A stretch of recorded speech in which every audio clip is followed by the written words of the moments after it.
ఓం నమః శివాయ.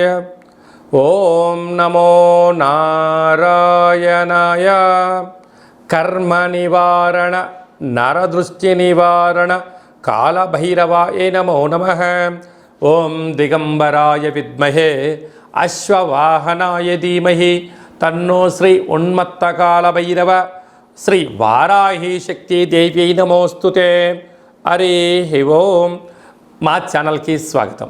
చూస్తున్న వీక్షకులకు, ప్రేక్షకులకు, ప్రియ కాళభైరవ భగవద్బంధులకి స్వాగతం పలుకుతూ, మమ్మల్ని ఎంతగానో ఆదరిస్తూ ఉండబడినటువంటి ప్రియ సోదర సోదరీమణులకు స్వాగతం పలుకుతూ, అందరి పైనను శ్రీ ఉన్మత్త కాళభైరవ స్వామికి ఆశీస్సులను కోరుకుంటూ, ఎవరి గృహంలో కూడా కలతలు లేకుండా, అష్ట కష్టాలు లేకుండా అష్ట ఐశ్వర్య ప్రాప్తిని కలిగించాలని కోరుకుంటూ, వారు విద్యార్థులైతే విద్యార్థులు విద్య, ఉద్యోగస్తులైతే ధనము, వ్యాపారస్తులైతే వ్యాపార ఆకర్షణ కలిగి అన్నింటా విజయం సాధించాలని ప్రార్థన చేస్తూ, కాళభైరవ స్వామి వారిని ఆశీర్వదించమని మనసారా కోరుకుందాం. 1వ తారీఖు 7వ నెల 2024 నుండి 15/7/2024 వరకు పుట్టినటువంటి వారందరికీ కూడా ముందస్తుగా జన్మదిన శుభాకాంక్షలు. గతంలో వివాహం చేసుకున్న వారికి వివాహ వార్షికోత్సవ శుభాకాంక్షలు. ద్వాదశ రాశుల్లో గ్రహ గమనాన్ని ఒకసారి వీక్షింపచేద్దాం.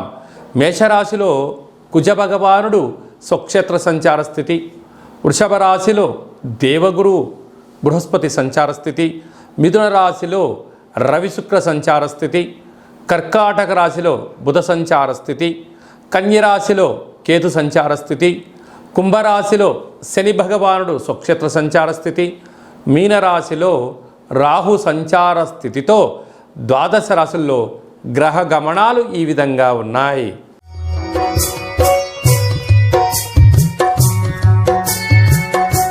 తులారాశి వారు జ్యేష్ఠమాస అమావాస్య శుక్రవారం ఆరుద్ర నక్షత్ర సందర్భంగా ఎలాంటి విధి విధానాలు పాటించాలో ఈ వీడియోలో సవివరంగా సంపూర్ణంగా తెలుసుకుందాం.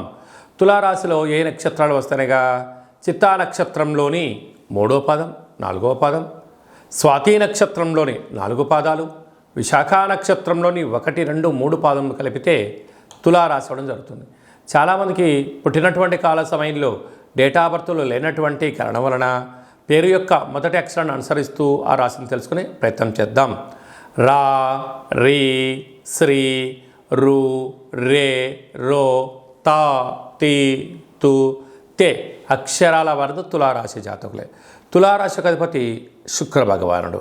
వీరికి పంచమ స్థానంలో శని భగవానుడు స్వక్షేత్రకంగా సంచారం చేయడం వలన నూతనంగా వివాహమైన వారికి సంతాన యోగం, పిల్లల యొక్క చదువులు, పిల్లల యొక్క అభివృద్ధి, తల్లిదండ్రుల నుంచి తాత ముత్తాతల నుంచి అనువంశికంగా వచ్చేటువంటి ఆస్తులను, ఉద్యోగాలను, వ్యాపారాలను, సకల సేవారంగ కార్యక్రమాల్లో అన్నింటా విజయం మీ సొంతం కాబోతుంది. 6వ స్థానంలో రాహు సంచారం చేయడం వలన మీ చుట్టుపక్కల అనేక మంది శత్రువులు పొంచి ఉన్నారు. అప్పులు ఇవ్వద్దు, అప్పులు తెచ్చుకోవద్దు. దీనివల్ల కోర్టు సమస్యలు, కారాగార సమస్యలు, అనేక వాహన ప్రమాదాలు పొంచి ఉన్నాయి. 7వ స్థానంలో కుజభగవానుడు స్వక్షేత్రకంగా సంచారం చేయడం వలన, కుజదోష ప్రభావ కారణం వలన వివాహ ప్రయత్నాలు అనుకూలించకపోయినను మీరు బాధపడనక్కర్లేదు. శత్రువులు పొంచి ఉన్నారు. మీ జన్మ నక్షత్రం రోజున పూర్ణిమ, అష్టమి, అమావాస్య తిథుల యందున దూర వాయు జల ప్రయాణాలు పెట్టుకోకపోవడం ఉత్తమోత్తంగా భావించగలగాలి. 8వ స్థానంలో గురు సంచార స్థితి ఉండడం వలన రుణ సమస్య, రోగ సమస్య, శత్రు సమస్యలు పొంచి ఉన్నాయి. తస్మాత్ జాగ్రత్త. భాగ్యస్థానంలో ఏడాది తర్వాత రవి భగవానుడు మిథున రాశిలో శుక్రుడితో కలిపి సంచారం చేయడం వలన భార్యాభర్తల మధ్య అన్యూన్యత, ప్రేమికుల మధ్య సయోధ్య, పార్ట్నర్షిప్ వ్యవహార కార్యక్రమాల్లో సమన్వయం చాలా అవసరమని చెప్పి గుర్తుపెట్టుకోవాలి. రాజ్యస్థానంలో బుధ భగవానుడు సంచారం చేయడం వలన వృత్తులలో, ఉద్యోగాల్లో, వ్యాపారాల్లో మీ మేధా సంపత్తికి ధనం విపరీతంగా రాబోతుందని చెప్పి గమనించాలి.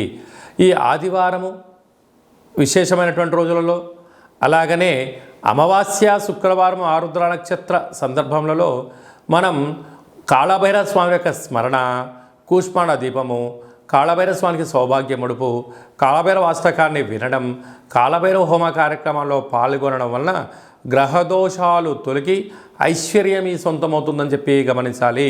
కనుక స్వయం వృత్తులు, సేవా రంగాలు, సాఫ్ట్వేరు, హార్డ్వేరు, ఉద్యోగస్తులు, గృహ భవన నిర్మాణ కార్యక్రమాలు చేసేటువంటి వారు, వ్యవసాయ సోదరీమణులకు చాలా మంచి కాలము అని చెప్పి గమనించాలి. ముఖ్యమైనటువంటి పండగల గురించి క్లుప్తంగా సవివరంగా సంపూర్ణంగా తెలుసుకుందాం. 5వ తారీఖు 7వ నెల 2024 జ్యేష్ఠమాస కృష్ణపక్ష అమావాస్య శుక్రవారము, ఆరుద్రా నక్షత్రము. సాక్షాత్తుగా ఆ పరమేశ్వరుల స్వామివారి యొక్క జన్మ నక్షత్రము ఆరుద్రా నక్షత్రము శుక్రవారం రావడము, అందులో జ్యేష్ఠమాసంలో రావడము చాలా అరుదుగా వచ్చేటువంటి అమావాస్య కనుక మనమందరము కూడా ఇంట్లో కూష్మాండ దీపాన్ని పెట్టుకుందాం. కాళభైరవ స్వామిని స్మరణ చేద్దాం. నరదృష్టిని, కర్మను తొలగించుకుందాం. అనుకుంటున్న అన్ని పనులలో విజయాన్ని సాధింపచేద్దాం. అలాగనే 14/7/2024 ఆషాఢమాస శుక్లపక్ష అష్టమి ఆదివారం చిత్తా నక్షత్ర సందర్భంగా మనమందరము కూడా కాళభైరవ స్వామి స్మరణ, ధ్యానము, కూష్మాండ దీపము, హోమ కార్యక్రమంలో పాల్గొనడం వలన మనకు ఉండబడినటువంటి నరదృష్టి, కర్మ నివారణ, భూత ప్రేత పిశాచ బ్రహ్మర యక్షర యమదూత దోషాలు తొలగిపోయి అనుకుంటున్న అన్ని పనులలో విజయం సాధించడం జరుగుతుంది. ఇంకనూ మనము అద్భుతమైన విజయం సాధించగలగాలి అన్నట్లయితే ఈ యొక్క పాత్ర కంచు పాత్ర అంటారు. ఒక పాత్రలో 12 రాసులను అచ్చు వేయడం జరుగుతుంది. ఈ పాత్ర కాళభైరవ స్వామి వారి యొక్క అక్షయ పాత్ర. ఈ యొక్క పాత్ర మన గృహంలో ఉంచుకొని ఎలాంటి విధులను పాటించాలో ఈ వీడియోలో సవివరంగా సంపూర్ణంగా తెలుసుకుందాం.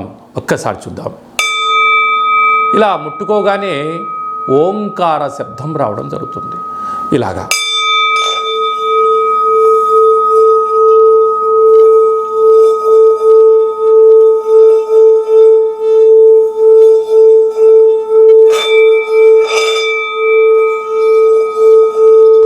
ఈ ఓంకార శబ్దాన్ని మనసులో కోరుకుంటూ ఓం కాళభైరవాయ నమః అనే మంత్రాన్ని చెప్పుకొని చేయడం వలన గృహంలో ఉండబడినటువంటి జ్యేష్ఠాదేవి గృహం నుంచి బయటికి వెళ్ళిపోవడం, గ్రామంలో దేశంలో సంచరించేటువంటి లక్ష్మీదేవి గళ్ళు గళ్ళుమంటూ మన ఇంటికి రావడం, మన ఇంట్లో లక్ష్మీదేవి స్థిరత్వంగా ఉండడం వలన రుణ సమస్యలు, రోగ సమస్యలు, శత్రు సమస్యలు తొలగిపోతాయని చెప్పి గమనించగలగాలి.